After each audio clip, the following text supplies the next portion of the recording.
Alright, what is going on, guys? Here we're going to be redrafting the stacked 2016 NFL Draft.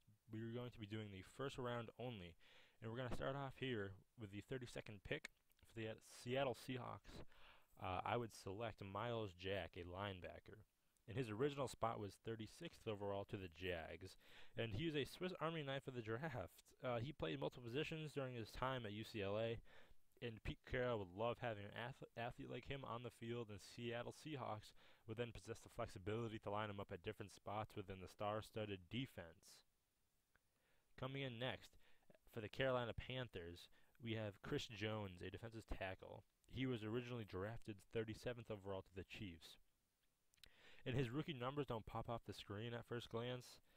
He got 2 sacks in 16 games.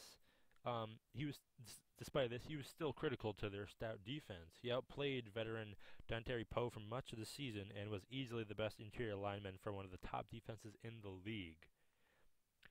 With the 30th overall pick, we have Shaquem Craven, a linebacker slash safety. He was originally drafted actually 53rd overall to the Redskins. And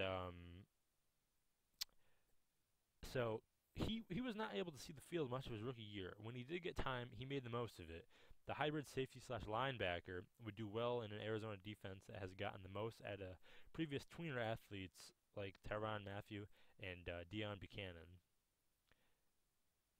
The 29th pick for the Patriots, I would select Hunter Henry, a tight end. And we can do whatever we want here.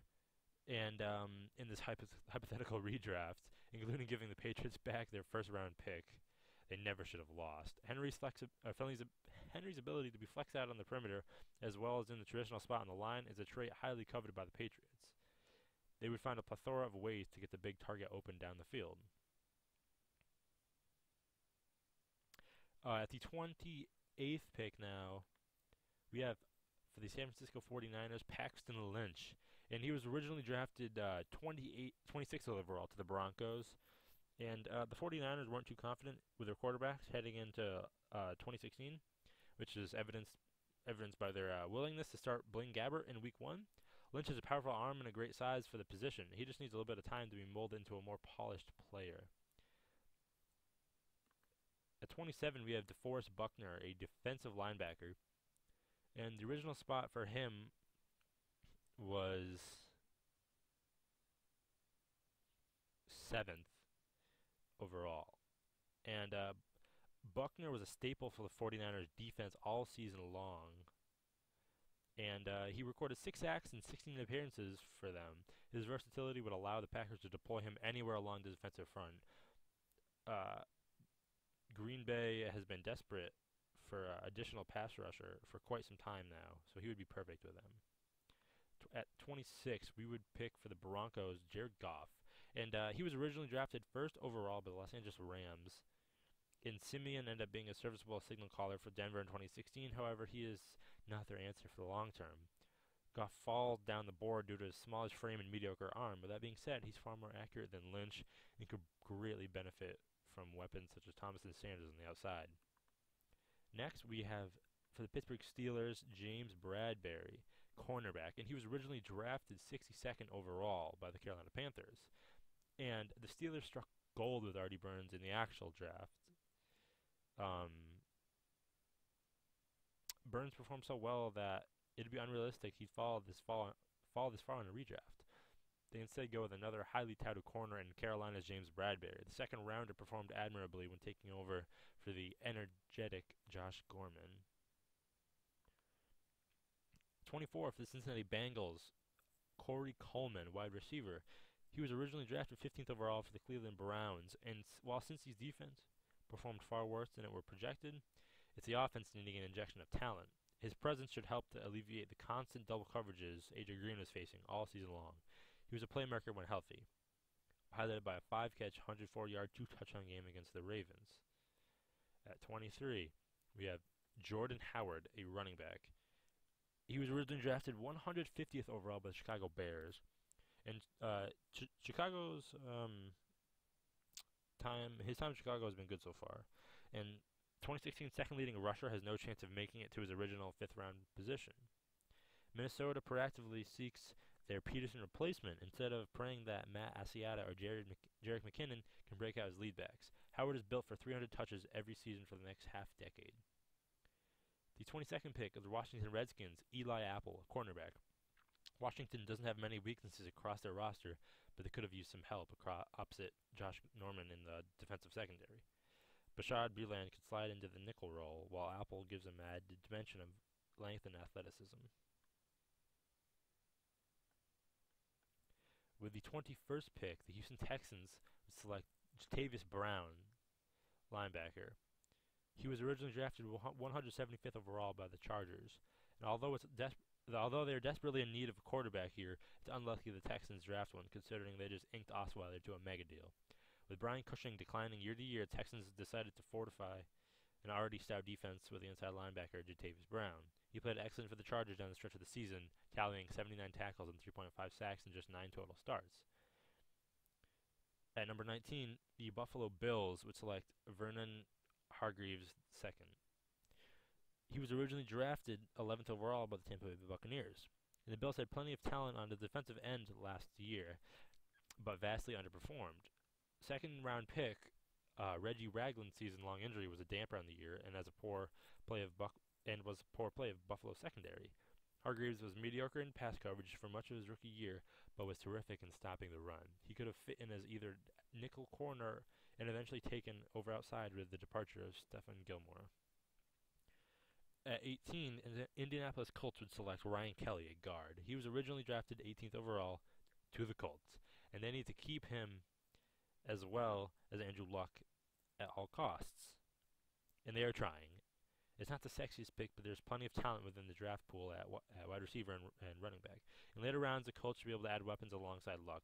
Luck and Kelly could eventually develop into the modern-day Manning and Saturday. Number 17, the Atlanta Falcons would draft Keanu Neal, safety. For a second straight pick, the team sticks with their original selection as the Falcons take the hard-hitting safety from Florida, who was drafted 17th overall originally. He was projected as a top-flight run stuffer, but actually graded out higher for his coverage abilities. He was a key cog at Atlanta's improved defense and appears to have a lengthy career ahead of him. At 16, the Detroit Lions select Ronnie Stanley, offensive tackle. He was originally drafted 6th overall by the Baltimore Ravens. Matthew Stafford doesn't take the giant leap he does in 2017 without the play of his excellent offensive line. With some of the top guys off the board, the Lions settle for Ronnie Stanley, who quickly established himself as a top choice at tackle for the Ravens throughout the year. His great length enables him to be one of the more imposing pass blockers in the league. At 15th, Cleveland Browns would select Cody Whitehair, center/guard. He was originally drafted 56th overall by the Chicago Bears. Fans would probably boo this pick, but there isn't one singular player at this spot that can rejuvenate the Cleveland franchise. The Browns have to take it slow and steady, and building an offensive line for your eventual skill players is the first step in creating an explosive offense. Whitehair gives them flexibility in being able to play either guard spot or center. He would be a day one starter at any spot. Browns slow and steady wins the race. For the Oakland Raiders at 14, they would select Carl Joseph, another safety. He was actually drafted 14th already by the Raiders. The Raiders secondary was the lone clear weakness on their stunning 12-4 campaign a season ago. Although Burns or Apple could help at corner, they decided to roll the dice on their veteran secondary of Sean Smith and David Amerson. It took a bit of time for Joseph to get on the field, but he performed admirably once he became the full-time starter. Not a game changer yet, but he's the future safety of the Raiders. 13th, the Miami Dolphins select Noah Spence, defensive end. He was originally drafted 39th overall by the Tampa Bay Buccaneers. The memories of Dion Jordan still run through the minds of Miami fans as the Dolphins haven't had the greatest luck drafting pass rushers in recent years. With Cameron Wake unable to play for the entirety of his life, though, they're going to need one eventually. Spence gives him speed of the edge they've lacked since the prime of Wake's career, and they would do well learning behind the bevy of veterans on this Dolphins squad. At 12, the Saints would select Michael Thomas, wide receiver. He was originally drafted 47th overall by the Saints. Defense will always be an area of need for New Orleans, but if they don't draft the dynamic Thomas at this spot, they might not get a chance later. He was an excellent find for the Saints in the first round, bringing Breeze his first big target wide receiver since Marquise Colston. He's physical and he doesn't allow small defensive backs to bump him. He's proven capable of being a high-volume player after leading the team in targets and receptions in his rookie year. Making sure they draft Thomas will also help ease the pain from the eventual loss of Brandon Cooks. At 11, the Buccaneers would draft Tyreek Hill. He was originally drafted by the Kansas City Chiefs. Tampa Bay has talent on both sides of the ball, allowing them the luxury to draft the true playmaker Tyreek Hill, who was actually drafted 165th overall by the Kansas City Chiefs. He showcased his lightning speed from the get-go, providing the Chiefs with game-breaking plays throughout the year. His speed is reminiscent of Deshaun Jackson, and coincidentally would allow the Bucs to look elsewhere in the 2017 offseason. Coupled with Jameis Winston's cannon arm and teams having to focus on Mike Evans, Hill would be an absolute terror in Tampa Bay. The New York Giants would select, with number 10, Taylor Decker, offensive tackle. He was originally drafted 16th overall by the Detroit Lions. The defense took an enormous leap in 2016 with the additions of Janoris Jenkins, Olivier Vernon, Damon Harrison, and the emergence of Landon Collins. Drafting Apple again or any of the other defensive players would be acceptable, but none of them truly help an already stacked defense. Instead, the Giants decided to give Manning a bit more protection of one of the top tackles in the draft. Decker was totally stout in pass protection and run blocking, and the Giants' weakest spot on the O-line was at the tackle spot. So he would be great there. At number 9, the Chicago Bears would select Leonard Floyd, an offensive linebacker. He was originally drafted 9th overall by the Bears. Chicago was quietly building one of the tougher front sevens in the league, and we keep that trend going by retaining the pick of Leonard Floyd. He struggled mightily in covering the run in his first year, but flashed great potential as an outside rusher when given the opportunity. He had 7 sacks in just 12 appearances in his rookie year, and will likely be a double-digit sack getter for the rest of his career. To number 8 spot, Tennessee Titans would select Laremy Tunsil, offensive tackle / offensive guard. He was originally drafted number 13th overall by the Miami Dolphins. He saw his draft stock fall considerably following an unfortunate picture on his Snapchat. Tape said he was arguably the best offensive lineman in the draft. He played like it during his rookie year with Miami and showed his potential. The Dolphins slotted the Ole Miss product at guard where he thrived until they figured out he could play virtually any spot on the offensive line. In this case, he ends up becoming Mariota's prize left tackle, and the Titans miss out on the original pick by just 2 spots. The San Francisco 49ers, with number 7 overall, would select Deon Jones, linebacker, who was originally drafted 52nd overall by the Atlanta Falcons. San Francisco will never be able to replace Patrick Willis, but they can get a highly respectable successor in Deon Jones. His skill set is a bit different than Willis, as Jones shines in defending the pass rather than stuffing the run. It does appear as if the athletic ability and leadership qualities are all there. Jones was at the center of a much-improved Falcons defense, a big component in their run all the way to the Super Bowl. If Navarro Bowman could just stay healthy, the 49ers would have themselves yet another deadly linebacker duo. Number 6, the Baltimore Ravens select Jack Conklin, offensive tackle. He was originally drafted 8th overall by the Titans. Tunsil, Decker, and Whitehair all had great rookie seasons, but Jack Conklin was just great.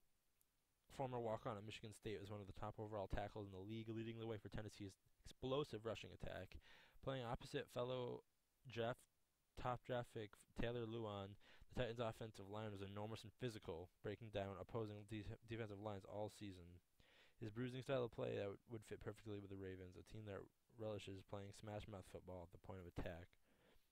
At number 5, the Jacksonville Jaguars would draft Jalen Ramsey again. In a draft filled with talented defensive backs, Jalen Ramsey is the most dynamic, a top prospect at either defensive back spot. Florida State product is athletically gifted as they come. He's rangy with excellent agility, allowing him to stay in front and bother even the best receivers. His gift of gab lends him to be the better suited for the corner spot, as he's shown he's not afraid to talk it up with the league's best. Although he only got 2 interceptions in his first year, his skill set lends one to believe he could eventually become one of the league's premier ball hawks. Ramsey didn't fully revolutionize the Jags' defense, but he's a good building block. At number 4, Cowboys would select Ezekiel Elliott again. Cowboys fans rejoice as still able to select one of their top rookies from a season ago. Shut down any critics slamming GMs for selecting running backs early in the draft by completely dominating. His rare blend of power and burst allowed him to lead the league in rushing by a large margin. Of course, it helps to run behind one of the best offensive lines in any league, but he would have been successful on any team. Is a unique talent, and it's difficult to invest any higher of a pick when the three players above him project to be the top at their position for the next decade. At number 3, San Diego Chargers would select Joey Bosa. And Joey Bosa was drafted 3rd overall by the Chargers, and he's a defensive end. It turns out that the holdout during the preseason didn't affect Joey Bosa's level of play in the least bit. It took a while for the Chargers to make his debut, but it was well worth the wait. He immediately inserted himself as one of the league's top pass rushers, with expert pass rushing skills and a never-ending motor. He sweated for 2 sacks in his first game and ended the season on a 5-game sack streak. His propensity for getting to the quarterback allows the Chargers' talented secondary to play aggressively, and will only be better with the return of stud corner Jason Verrett. With the way he played to end the season, he has more than a few awards waiting in his future. Number 2 overall, the Philadelphia Eagles would select Dak Prescott, quarterback. After completing the greatest season ever for a rookie quarterback in NFL history, he jolts up from his original 4th-round position and heads to a division rival with the 2nd pick of the draft. He was tremendous all year, taking care of the ball and making every throw required of him. He showed incredible poise for his age, taking care of the ball better than anybody could have expected for a 22-year-old quarterback. Mississippi State alum has a little bit of everything in his arsenal, with good size, great arm, and quick enough feet to make plays on the ground and improvise. He did everything asked of him, but once again there was a certain amount to be said of the league, the amount of talent surrounding him. Having one of the best leagues offensive line helps, as is the utilization of Ezekiel Elliott, Des Bryant, and an overachieving defense. Don't get it twisted, he was phenomenal. The guy taken above him is just the slightest bit better, though. With the number 1 overall pick, the Los Angeles Rams would select Carson Wentz, who was originally drafted by the Philadelphia Eagles, 2nd overall. The debate goes from Wentz to Goff to Dak, and there are plenty of arguments to be made for either side. Dak led his team to the number 1 seed in the NFC, and even had his name mentioned in MVP talks. Wentz's team missed the playoffs after exploding to a 3-0 start, but the Eagles' failures during the end of the season aren't all indicative of the tremendous talent they have at quarterback. He had all his troubles turning the ball over, but he didn't have nearly the amount of talent Dak had. He has a far stronger arm than Dak. It's just as mobile and has a bigger body. He's a gamer that had his team contending in the games they had no business in. The Cowboys couldn't have been any worse with the Wentz starting under center in 2016. Of course, only time will tell, but we're rolling with Wentz as our premier franchise quarterback. Alright, thanks for watching this, guys. Leave any comments or feedback below, and I apologize for any errors I made in this video. These are just my opinions. So thank you for watching, and have a good one. God bless.